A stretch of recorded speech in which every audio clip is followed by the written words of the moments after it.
The first time I almost died, I was 23 years old. I had been very ill with the Crohn's disease for a full year, and as that year went on, things just got worse and worse. I wasn't responding to the medications I was taking, and the pain just got so severe. I was in pain all day, all night, could barely sleep. I was trying to force myself to keep working through it. I was working as a paramedic up in Sault Ste. Marie, Ontario, and I was just trying to push through it, but it just kept getting worse and worse. It became clear that because I wasn't responding to the medications, I needed to have a surgery to take out the inflamed areas of bowel.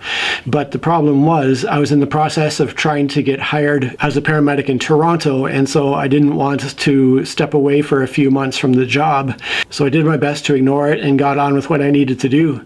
I ended up getting hired in Toronto, but only 3 months after starting to work there.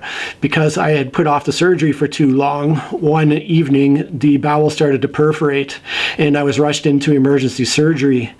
The mass of inflamed bowel, all the anastomoses and inflammation, was the size of a 5-pin bowling ball, they said, that they took out of me. So they just took out this huge section of inflamed anastomosed bowel. And then I spent a full week in the hospital because I was so ill. The day I was released from the hospital, I ended up with a bowel obstruction and started vomiting. That process caused the incision in my abdomen to split wide open again, and I had to go back into emerge. And I spent another full week in the hospital with a nasogastric tube up my nose, so that every time I tried to speak, every time I moved, I just had this tube rubbing on the back of my throat. It was impossible to sleep, of course. It was impossible to do anything except lie there in agony. After a second full week, I was finally released from the hospital for the second time. And when I got out of the hospital at that point, I weighed 108 pounds, which is 80 pounds less than I weigh right now. And I'm not a huge guy. I'm 6 feet tall, but relatively skinny in terms of my build. So if you can imagine 80 pounds less than I weigh right now, that's what it was the situation for me after getting released from the hospital. I don't make this comparison lightly at all, but the closest comparison I can make to what I looked like was those photos you see from the Second World War, where at the end of the war, people were walking out of the concentration camps and they just looked like walking skeletons. That's exactly what I looked like. And again, I don't make that comparison lightly. That's simply what the situation was for me at that point. I had to have a nurse come in every day for a month to pack that big hole in my belly until it eventually grew back in. And over time, I did heal physically, but the whole experience was so traumatic that it broke something in my brain. I felt this need to try to express what I had been through, and I wanted to write it out to just kind of try to purge the whole experience, but I just couldn't think of words to express just how awful and painful and traumatic that whole experience was. And so months went by, and every time I thought about writing about what I had been through, I just couldn't find the words to talk about it. Then one day I sat down and just started to write a poem. And finally, through the act of coming up with an original poem, I was finally able to express in a very small way what I had just been through. Now, I also did some songwriting and was able to express myself that way to a certain extent. And if you want to hear an original song I wrote at that point as well, you'll have to look up my Patreon and support me there and get access to the Patreon exclusive videos that I have up there that go in depth about all these experiences I had in my lifetime. On one of those videos, I actually take out my guitar and sing an original song that I wrote, again, as a form of expression to try to purge these experiences. But today, I'm just going to recite this poem. This poem is called A Spark.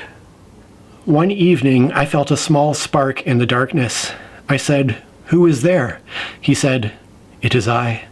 I said, "Go away." He said, "I will not." As the days went by, the spark became a tongue of flame. I said, "Have you not left?" He said, "I have not." I said, "You will not bother me." He said, "I will devour you." As the weeks went by, the tongue of flame flared into a crackling fire. I said, "You must leave me." He said, "I am already part of you." I said, "You will not drag me down. I am the master of my destiny." He said, "I dwell within your body and mind. I will become your master." As the months went by, the flame grew into a blazing inferno. I said, "I cannot take much more." He said, "You will receive much more." I said, "My God is stronger than you. He will take you away." He said, "Where is your God? How long have you already been crying to him?" I had no answer. As the year passed, the inferno became a roaring conflagration. I said, "I am finished." He said, "It is only the beginning." I said, "My hope is in my physicians." He said, "I have already taken away your hope for this life." I was certain that I would be completely consumed. I said, "I can no longer eat." He said, "I am with you all day." I said, "I can no longer sleep." He said, "I am with you all night."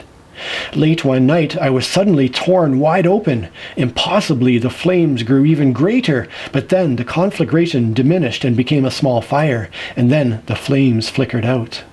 As he departed, in the pre-dawn light, I caught a glimpse of his hideous face, the sharp teeth in his drooling mouth, and the huge hook-like claws on his hands and feet. I said, "You must never come back." He said, "I have left my mark upon you. I will return one day to claim what is mine." I said, "But you have left me with nothing." He said, "Until I come back, I leave my curse upon you. You will no longer hope for the future, for every day you will fear my return. I will be in your thoughts and in your dreams. I am already so much a part of you that you will not feel alive without me. In my absence, I will remain your master." As the days went by, I felt strangely empty. As the weeks went by, I began to seek him out so that I could feel alive again. As the months went by, I began to slip into a pit of despair, and anger ruled me. As the year passed, I felt I was already dead and wanted to end it all. Then one day, I felt a gentle touch in the shadows. I said, "Who is there?" She said, "It is I." I said, "I have already been destroyed." She said, "I will walk through the fire with you." I said, "I cannot bring my suffering upon you." She said, "My name is Hope." As the days went by, I felt weary. As the weeks went by, I felt surprised. As the months went by, I felt a growing love, and I dared to hope. As the years passed, new life began to flourish within me, and I was glad he was gone. Then one evening, I felt a small spark in the darkness.